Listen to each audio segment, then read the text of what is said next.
विद्यार्थ्यांना जाहिरातींमधून 100% प्रलोभन दाखवणारा आरसीसी क्लासेसचा संचालक शिवराज मोटेगावकर अटकेत। नीट पेपरफुटी प्रकरणी 11 तास चौकशीनंतर गजाआड, 9 दिवसांची सीबीआय कोठडी।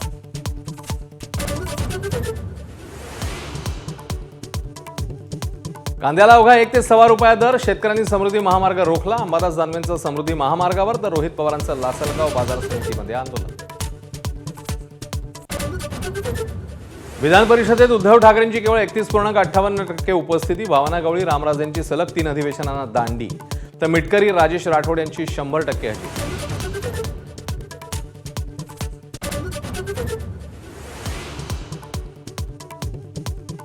अटकेआधी बोंदुकराचा परदेशात पलायनाचा प्लॅन होता। सूत्रांची माहिती, 3 महिन्यांमध्ये 52 कोटी काढण्याचा कट केल्याचा संशय।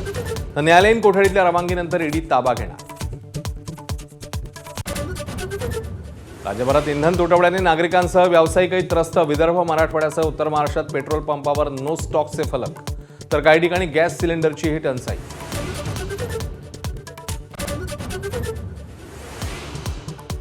पंतप्रधानांच्या काटकसरींच्या आवाहनाला सोलापूर जिल्हा परिषदेत प्रतिसाद। अधिकारी कर्मचारी इलेक्ट्रिक वाहनांनी मार्गस्थ। आयएएस अधिकारी दाम्पत्य म्हैसकरांचा परदेश दौरा रद्द।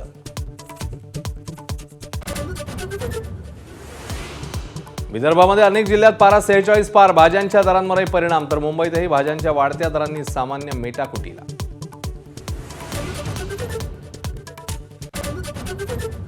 100 मिलीमीटर पावसाशिवाय पेरणी नको, कृषी खात्याचं शेतकऱ्यांना आवाहन। तर राज्यात ठिकठिकाणी पाण्याच्या घटत्या साठ्याने कोरड।